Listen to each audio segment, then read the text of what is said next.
DB পরিচয়ে জাতীয় দলের ক্রিকেটার নাইম হাসানকে মারধর ও হেনস্থার অভিযোগ উঠেছে। এই ঘটনায় এক উপপরিদর্শক সহ ৩ পুলিশ সদস্যকে প্রত্যাহার করা হয়েছে। ভুক্তভোগী পরিবারের পক্ষ থেকে খুলশী থানায় একটি মামলা দায়ের করা হয়েছে। এ সময় একজনকে আটক করেছে পুলিশ। বিস্তারিত জানাচ্ছেন মাহফুজ মুকুল।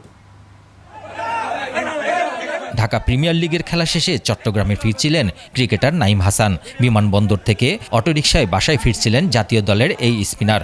পথে ডিবি পরিচয়ে কয়েকজন তাকে তুলে নিয়ে যাওয়ার চেষ্টা করেন। এ সময় তার গলা চেপে ধরে মোবাইল ফোন কেড়ে নেয়। এছাড়া লাঠি দিয়ে মারধর করে বলে অভিযোগ করেন এই স্পিনার। নাইমের দাবি, উপস্থিত লোকজন তাকে জাতীয় দলের ক্রিকেটার হিসেবে শনাক্ত করলেও পুলিশ তা আমলে নেয়নি। থানায় নিয়ে গেলে দায়িত্বে থাকা ওসিও তার কথায় কান দেননি। উল্টো ধমকের সুরে কথা বলেন ওসি। এদিকে জাতীয় দলের একজন ক্রিকেটারের সঙ্গে এমন আচরণের ঘটনাটি নিয়ে ক্রীড়াঙ্গন ও সামাজিক যোগাযোগ মাধ্যমে ব্যাপক ক্ষোভের সৃষ্টি হয়। এরপরই অভিযুক্ত ৩ পুলিশ সদস্যকে প্রত্যাহার করা হয়। পরিবারের দায়ের করা মামলায় আটক করা হয় একজনকে। সকালে ক্রিকেটার নাইমকে দেখতে সিএমপি পুলিশ কমিশনার নগরীর বদ্দারহাটে তার বাসায় যান।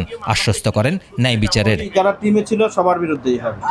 এই ঘটনায় তীব্র ক্ষোভ ও নিন্দার ঝড় বইছে দেশের ক্রিকেট আঙ্গিনায়। ঘটনার সুষ্ঠু তদন্ত ও দোষীদের দৃষ্টান্তমূলক শাস্তি দাবি জানিয়েছে বাংলাদেশ ক্রিকেট বোর্ড ও কোয়াব। মাহফুজ মুকুল, ২১ টেলিভিশন।